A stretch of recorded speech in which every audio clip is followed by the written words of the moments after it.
안녕하세요. 미국 마스터입니다. 지난 8월에 나온 뉴욕 타임즈 기사인데요. A National Struggle, 국가적인 정신적 장애입니다. 미국 국가 전체적으로 불안, 우울증 등 정신질환을 겪고 있는 사람들이 너무 많아지고 있다는 내용입니다. 이와 같은 내용을 두고 팬데믹 때 치솟았던 수치를 아직도 이야기하네 하시는 분들이 계실 텐데요. 그렇지 않습니다. 정신적 웰빙을 측정하는 서베이 조사 자료를 보면 팬데믹 기간이었던 2020년 11월에는 이러한 정신적 질환을 겪고 있는 비율이 무려 42.6%로 최고치를 겪었지만 그 이후로는 20.7%까지 내려왔습니다. 이렇게만 보면 절반 가까이 줄었으니 좋은 상황 아닌가? 이 정도면 보통 수준의 정상적인 사회 아닌가 싶지만 우리가 비교해야 하는 것은 코로나 이전의 수치입니다. 코로나 이전의 수치는 10% 수준이었습니다. 즉, 팬데믹과 같은 비정상적인 상황이 모두 지나간 지금의 상황에도 다른 평년에 비해 무려 2배나 높은 수준이라는 뜻입니다. 실제로 전 세계 행복지수를 측정하는 World Happiness Report가 시작된 2012년 이래로 미국은 단 한 번도 20위권 밖으로 넘어간 적이 없는데요. 2024년에 발표된 최신 자료에서 역사상 최초로 미국은 23위를 기록하며 멘탈 헬스에 있어서 미국은 굉장히 심각한 상황으로 받아들이고 있는 상황이 되었습니다. 그렇다면 왜 미국은 갑자기 이렇게 정신질환을 겪는 사람들이 많아진 것일까요? 자료를 살펴보면 흥미로운 부분이 하나 있는데요. 20대, 30대 청년층의 정신건강이 매우 약화되었다는 부분입니다. 퓨 리서치의 자료에 따르면 18세에서 29세 미국인 중 무려 58%가 심리적 고통을 경험하고 있으며 이는 모든 연령대 중 가장 높은 수치로 밝혀졌습니다. 그리고 그 결과 섭식장애나 행동장애, 약물 남용 등의 결과로 이어지고 있습니다. 기사에서는 젊은 청년층들의 우울증이 심각해지고 있는 이유를 3가지로 들고 있는데요. 첫 번째는 바로 돈 때문입니다. 2022년에 진행된 하버드의 연구와 와일리 연구에서는 젊은 청년들 중 각각 56% 그리고 49%가 등록금과 생활비 등 재정적인 걱정 때문에 정신건강이 위태로워지고 있다고 분석했습니다. 대학을 들어가면 부모 곁을 떠나 자기가 공부하며 일해서 월세 내고 학비를 대는 게 미국의 문화인데요. 대학 진학에 따른 경제적 부담은 최근 급격하게 증가했죠. 대학 학비가 가파르게 상승하고 부동산 가격 역시 폭등하며 월급 빼고 모든 것이 오르는 고도의 인플레이션으로 인해 자기 집을 사는 것을 꿈도 꾸기 어려워지면서 독립해서 집을 나갔던 자녀들이 다시 부모의 집으로 돌아와 아기 캥거루처럼 지내는 현상도 두드러지고 있습니다. 잘 아시겠지만 미국에서는 다 큰 성인이 부모님 집에 얹혀 사는 것을 굉장히 부끄럽고 창피하게 생각합니다. 자기 앞가림도 자기가 제대로 못한다는 인식이 깔려 있어요.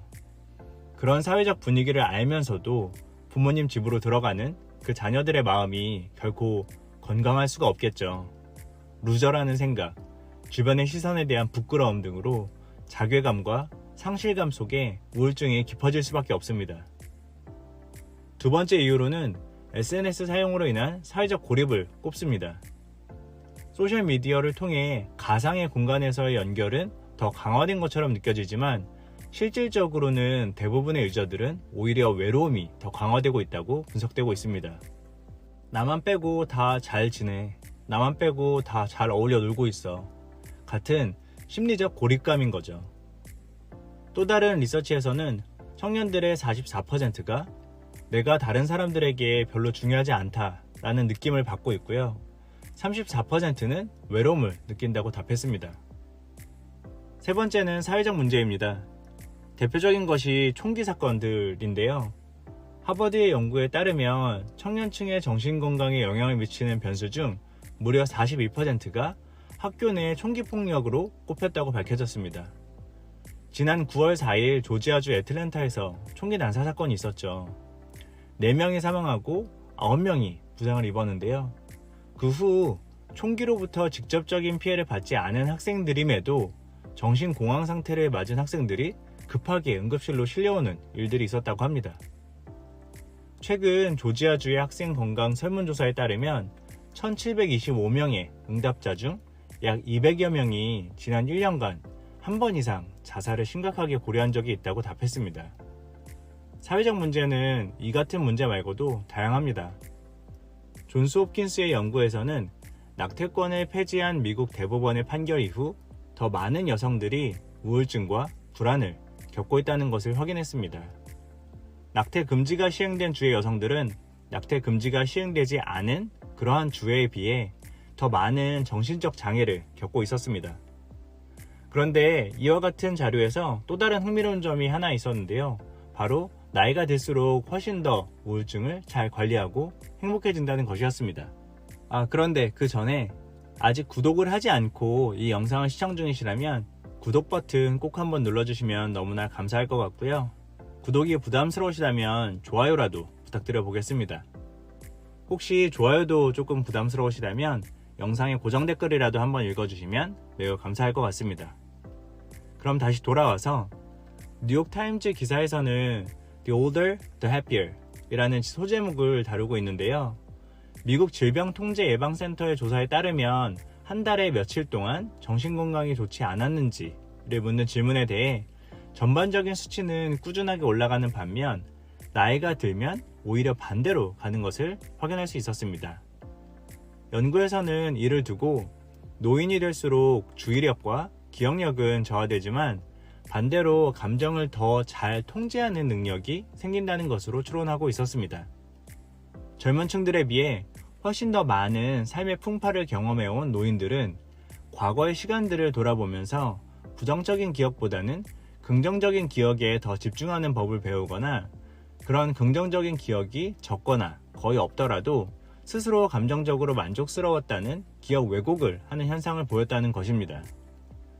보스턴 칼리지에서는 18세에서 80세 사이의 사람들을 대상으로 팬데믹 초기의 기억에 대해 설문조사를 실시해서 이 가설을 직접 테스트해보기까지 했는데요.